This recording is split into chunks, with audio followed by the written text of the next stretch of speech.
तो अब हम डिस्कस करेंगे कार्बन क्रेडिट ट्रेडिंग स्कीम के बारे में। ठीक है, पीआईबी में कुछ टाइम पहले एक न्यूज़ आई थी कि मिनिस्ट्री ऑफ पावर ने इस स्कीम को नोटिफाई कर दिया है।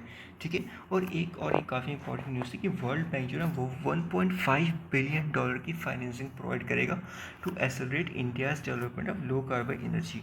ठीक है, $1.5 बिलियन। अब इस स्कीम के बारे में पढ़ते हैं। तो देखिए, इसी साल इस स्कीम को लॉन्च किया गया है। जो नोडल मिनिस्ट्री है वो है मिनिस्ट्री ऑफ पावर। ठीक है, बेसिकली एम क्या है, देखो हमारा एम जो है ना वो है 2030 तक एटलीस्ट जो कार्बन एमिशन है ना उसको 45% तक रिड्यूस करना, जो 2005 का लेवल था। ठीक है, सो गवर्नमेंट ये होप करती है इस स्कीम के ज़रिए जो जहाँ हम डोमेस्टिक कार्बन मार्केट डेवलप करेंगे, और ये जो हमारा एम है 45% रिडक्शन का, इस और हम और ज़्यादा अग्रसर होंगे।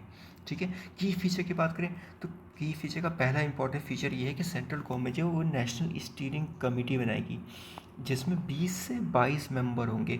और नेशनल स्टीयरिंग कमेटी के जो एक्स ऑफिशियल चेयरपर्सन होंगे वो होंगे सेक्रेटरी मिनिस्ट्री ऑफ पावर। ठीक है, जो को चेयरपर्सन होंगे वो होंगे secretary ministry of environment, forest and climate change. ध्यान से सुना, x official chairperson ministry of power के होंगे। ठीक है, नोडल मिनिस्ट्री ऑफ पावर है, तो एक्स ऑफिशियल चेयरपर्सन में मिनिस्ट्री ऑफ पावर के होंगे, सेक्रेटरी होंगे, मिनिस्टर नहीं होंगे, सेक्रेटरी। और जो को चेयरपर्सन है वो सेक्रेटरी होंगे मिनिस्ट्री ऑफ एनवायरनमेंट के। ठीक है, बेसिकली नेशनल स्टीयरिंग कमेटी का काम क्या है, to govern and direct oversight of carbon market. ठीक है, दूसरा चीज़ देखो, central electricity regulatory committee, central electricity regulatory commission. ठीक है, इसका काम ना रेगुलेट करना ट्रेडिंग एक्टिविटी को। ठीक है, सेंट्रल इलेक्ट्रिसिटी रेगुलेटरी कमीशन का काम है रेगुलेट करना ट्रेडिंग एक्टिविटी को। तीसरी ऑर्गेनाइजेशन है ग्रिड कंट्रोल ऑफ इंडिया, जो कि एक रजिस्ट्री की तरह काम करेगा फॉर इंडियन कार्बन मार्केट। ठीक है, grid control of India registry की तरह काम करेगा फॉर इंडियन कार्बन मार्केट। चौथा इंस्टीट्यूशन की बात करें तो वो है ब्यूरो ऑफ एनर्जी एफिशिएंसी। इसका काम बेसिकली क्या ना, ये रूल्स एंड रेगुलेशन फॉर्मुलेट करेगा guide under the guidance of national steering committee.